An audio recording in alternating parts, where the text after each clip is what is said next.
So after a very interesting episode and so far what has been a ridiculous playoff run, the Chicago Blackhawks stand in the way.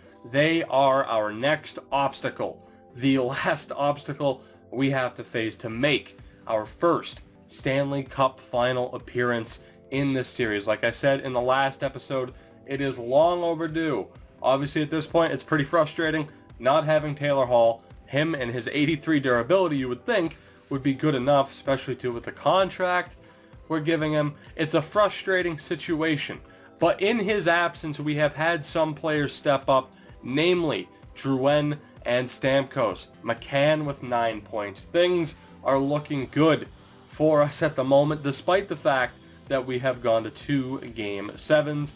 But at this point, the question is, who have the Blackhawks surrounded Kane and Taves with? So we'll take a look at the centers. Taves is still there, of course, 33 years old, 10 points in 10 games. Marcus Kruger, an 84, has 8 points in 12 games, which is insane. They have Jared Sidhu, who is an 83 overall, a first-round pick of theirs not too long ago, and Artem Anisimov, 84 overall, only 1 point in 7 games. So obviously, Jonathan Taves, an amazing center, but between Kruger, Sidhu, and Anisimov, I think we have them outmatched if you consider the fact that Steven Stamkos is technically a center, but we're just playing him on the right wing. Left wing, Artemi Panarin, our old buddy, an 87 overall, 16 points in 12 games. They also have Jonathan Huberdeau, who is capped out at an 85 overall, Teuvo Teravainen, an 84, and Gabriel Bourque, an 83 overall. So interesting. You know, they don't really have one guy in the lineup so far that's like an 80 or an 81, where I just question what the hell they're doing. Patrick Kane, a point-a-game player. Andrew Shaw, an 83. Staycatch, an 84. Ryan Hartman, an 86. And Brett Connolly, of all people, an 82 overall. So they have some big-name guys. They're getting points, particularly out of these right-wingers. It's the Blackhawks, man, and somehow in-game they are just as good and just as consistent as they usually are. Unfortunately for them, as you can see by the defense, and this could be the big factor, the big game changer for us, no Duncan Keith, no Brent Seabrook. The defense, their leading scorer, Yoni Tuola, I butchered that, an 85 overall. Dylan McElrath, someone we were looking at getting back in Season 1, but he's capped out at an 82. Vili Polka, another old friend from the Bruins GM Mode Series, an 86. Marcus Crawford, only an 81. Yalmerson, an 86. And Robin Norrell, an 81. So 286 defensemen and an 85. The rest, 82 or an 81. So we have quite the advantage in terms of defense. But the goaltender, someone we were tempted to pick up not too long ago, it is Sergei Bobrovsky, and he is the game changer. Only a .918 save percentage, though, but that doesn't necessarily mean that he won't be able to shut us down in this series. As far as the lineup is concerned, I have made a change. We're putting Jared McCann on the top line. A risky move, but he does have 9 points, and of course he's spent some time on the fourth line in this postseason. We're going to have Matthews with Kajula and Lindholm. Just to start, Matthews and Lindholm seem to have some good chemistry during the regular season, and I'm also going to have my eye on Jake Virtanen. He really needs to turn it around, or we could potentially call up somebody like Cameron Askew and get them into the lineup and see if they can make a difference. Defensively as well, a couple changes. Jones now with Chychrun, Parayko back with Tryamkin, and we're going to drop Stetcher to the third pairing with Renat Valiev. He's had a rough postseason so far. Good in terms of point total, but that plus-minus is absolutely brutal. He will continue, though, to hopefully be an impact player on our power play, which has been pretty damn good so far in this postseason, especially in the last episode, which was just shocking. And as we get into this, I did want to say, I meant to say this in the last episode, Michael Neuwirth in the first round did end up getting injured, so that was the big game changer for us back in round 1 against the Nashville Predators. But now, it is time, game 1 against the Chicago Blackhawks. We still have home ice advantage. Let's do this. Chicago and Vancouver. First period of game 1. Scoreless, dead even in the shots. Second period, and we get the first 2 goals of the series. Drake Caggiula 56 seconds in, and then Jared McCann on the top line gets the goal. Caggiula and McCann, the first and second line, getting it done, and we enter the third period with a 2-goal lead. Amazing if we could walk away at this point. I mean, that's just an amazing way to set up the third period. We have a power play. It's a long power play. It might have been a major, and we get a goal out of it. Jonathan Drouin continues his red-hot pace. He gets another goal. For Christ, he's playing better, and he gets a fucking natural hat trick in the third period. Are you just, oh my God, man. He's playing better in the sim than he did in real life with the Tampa Bay Lightning in this current postseason. What a performance for the Canucks, and Jonathan Drouin puts a stamp on it. A third period natural hat trick in just over 6 minutes, and the Canucks take game 1 5-0. 5 goals led up by Bobrovsky, 29 saves for Thatcher Demko, 4-point performance for Drouin and Stamkos. Unbelievable. We talked about players needing to step up in absence of Taylor Hall, and Drouin and Stamkos, who have had just undeniable chemistry since we ended up acquiring both from the Lightning. And they are just tearing it up right now. They are absolutely tearing it up. They've caught fire at the perfect time. They didn't start that way in the postseason. That first round series against Nashville, they were a little bit quiet, but things are looking good for us right now. But that could change. Game 2, you know Chicago's going to fight back with a vengeance. Kane, Taves, those guys aren't going to be too happy with being held off the scoreboard. First period of Game 2, case in point, Jonathan Huberdeau, just 4 minutes into the game, gets the opening goal. Second period, it ended up being a little bit of a shootout. Artemi Panarin, glad to see he decided to start putting up points in the postseason. He certainly didn't do it in the Bruins GM mode, but then Stamkos and Matthews with the goal. The first and second line contributing again, and that sets up a major third period. I don't know what to expect. I obviously have high hopes with the way some of our players are performing right now. Having a 2-0 series lead would be huge for us in this series, but Patrick Kane has something to say about that. We have a power play. Can we get it done? We can't. Power play for Chicago. We kill that off. 5.5 to go. Can we get the goal? Can we tie this up? Or will Chicago split the first 2 games? And they do. Patrick Kane, the difference maker in Game 2. And as we feared, Chicago strikes back, and they take Game 2 by a score of 3-2. Pretty disappointing, especially after that, just a dominant performance in Game 1. Pretty disappointing, but there's still a lot of hockey yet to be played. Game 3, every game's major at this point, but obviously this is the big turning point in this series. Who will walk away with a 2-1 series lead as the series shifts to Chicago? First period of Game 3, and it's Sidhu striking first on Thatcher Demko. Second period, and it's Dylan McIlrath on Demko, and suddenly the offense is slowly dying out. We have been held scoreless for 3 consecutive periods now, dating back to the last game, and it's not looking good here. All of a sudden, 5 minutes to go, still down by 2. Sergei Bobrovsky just shutting the door. We have a power play, and we can't get it done. And after a ridiculous start for us to begin this series with a 5-0 win, we drop 2 consecutive games. We get shut out in Game 3. Bobrovsky with 29 saves.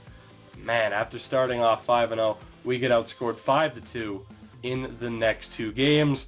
And things are suddenly looking just a little bit bleak. Moving into Game 4, I'm tempted to make some lineup changes, particularly Stetcher, who is just suddenly having an awful postseason, already back to a -12. But, of course, plus-minus in real life is not the biggest indicator of skill. I've said that before.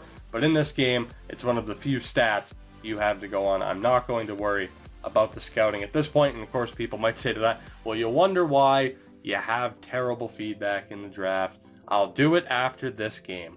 Game 4 against Chicago. We cannot afford to fall back 3-1 in this series. It cannot happen, and I hope to God it does not happen. First period, what will happen? What is happening? All right, let's pause that again. Each team has a goal, Velarde and Sidhu. I could have sworn I hit the X button there. Let's sim the first period, and we get another goal, Steven Stamkos. So let's recap after that technical error. Velarde gets the opening goal. Sidhu ties it up not too long later, less than 2 minutes later. But Steven Stamkos gives us a goal back. Much better as the offense finally wakes up. Second period, the offense continues. Drake Caggiula gets on the board. And now we are just 20 minutes away from tying this series. Power play could really cap this game off. We can't get it there. We get another power play opportunity, and we still can't get it done. 10 minutes to go. Just 10 minutes away from essentially making this a best of 3 series. Come on, Demko, shut the door. And there it is, a 3-1 win. Demko shuts the door in the third period, making 25 of 26 saves. And now, again, it is essentially a best of 3 series, with us, of course, having home ice advantage. If it goes to 7, we, of course, will have that extra home game. Moving on to Game 5, and it was nice, certainly nice, in Game 4 to have my faith rewarded by keeping the lineup the same. And let's hope, as the series returns to Vancouver, back on home ice, that we can keep it up. First period, not what I wanted to see. Patrick Kane on Demko. Second period, not what I wanted to see. Who the fuck is Sidhu, man? Holy shit. And we're down 2-0 heading into the third period. Boys, you've got to turn on the offense. You have to find a way to beat Sergei Bobrovsky. We haven't had a shot yet this period. We're 8 minutes into the period, and we find it took us 8 minutes. 8 fucking minutes to get a shot in the period. We still only have 3 shots this period. Now we're starting to pick it up. 6 shots, 7 in the period.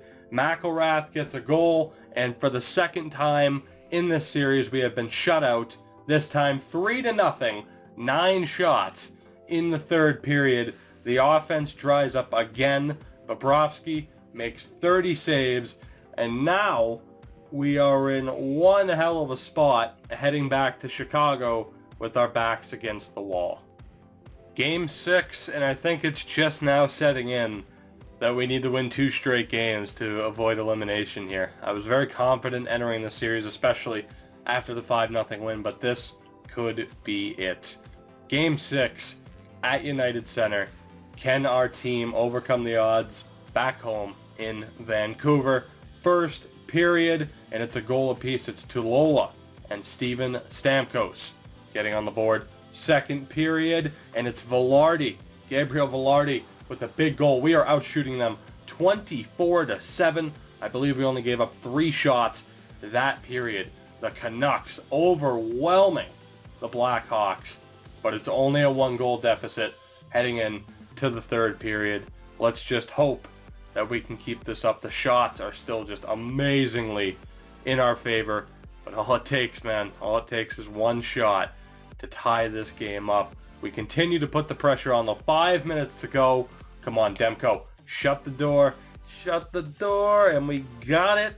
Hold the door, baby. Thatcher Demko makes it count in Game 6. It's a 2-1 win. We double them up in shots, and we force Game 7. Bobrovsky, the player of the game. Velarde there as well. A little bit disrespectful to Thatcher Demko, but we have forced a Game 7 back at home against the Blackhawks, our 3rd Game 7 of the postseason.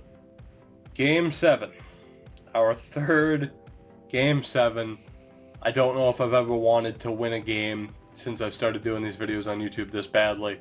You know, even when we made it to the finals with the Bruins against the Oilers, we fucking swept them and everything went our way. This has been a ridiculous grind, and it all comes down to this. On home ice against the Hawks. Let's go. First period, and it's Jordan Kyrou with the biggest goal of his career to date. 1-0.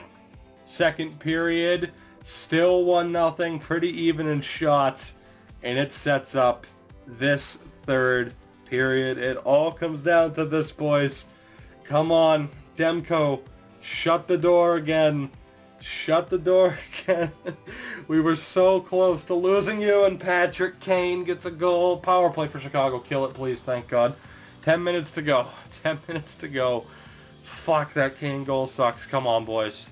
Stamkos, Drouin, anybody, somebody, be a hero, and we are going to overtime in fucking Game 7 of the Western Conference Finals. We hadn't gone to overtime once in this series. It was bound to happen, but god damn it, man. I don't even know what to think at this point. Let's do it. Overtime against the Hawks. Come on. Come on. Somebody be a hero. Somebody in a Vancouver uniform. Be a hero, please. 10 minutes gone in the first overtime. Come on, man. Somebody, please. I'm fucking begging you. This is torture. I'm fucking begging you. And it's Renat Valiev. Run. Of all people, it's Renat Valiev. We're going to the fucking Stanley Cup Finals. Oh my fucking god. I can't believe it. Oh my god. Renat Valiev, of all people, in overtime, in the Vancouver Canucks, are going to the Cup Final. Finally. 37 saves for Demko. 2 points for Jordan Kyrou. And the Vancouver Canucks win 3 straight Game 7s. Which, of course, if we win the Cup now, that ties, I believe, the Bruins record. I think the Bruins share it with somebody for most Game 7s to win the Cup. God forbid the final goes to a Game 7. But this miraculous playoff run will continue. I don't know for sure. Is this the best team we have had so far? I don't know. Of course, we don't even have Taylor Hall. We're not going to have Taylor Hall. He might come back. It said June 11th. I imagine he'll come back before then. But just unbelievable, guys. Unbelievable. Drouin and Stamkos have been beasts. Gabriel Velarde has been a fucking monster on that fourth line. I'm almost tempted to put him up. If it wasn't for Jared McCann, he would be up there. Jordan Kyrou with 8 points. Geez, at this point, maybe we should drop Sorella, Horvat, and Castles back down to that fourth line to get those guys that are on the fourth line now a bit more time, because they have been absolute beasts. But let me know, as far as that goes, who we should have on that third line. But my God, we are going to the Stanley Cup Final, and it's just a question now, who is it going to be? Will it be an all-Canadian final against the Maple Leafs? It will not. It is the President's Trophy winning Philadelphia Flyers in the Stanley Cup Final. 250-win teams battling it out. Oh my God. Guys, I know this episode's been a long one already, so we'll end it now. I thank you all so much for watching. As always, if you have enjoyed, make sure to hit that like button. Helps out the channel. And of course, I truly, genuinely appreciate it. And of course, if you haven't already, hit that subscribe button to continue following this series, because in the next episode, for the first time, the rebuilt Canucks have finally reached their potential, have finally reached the promised land. We will be competing for the Stanley Cup, but the Philadelphia Flyers stand in our way. I'll see you guys in the next one.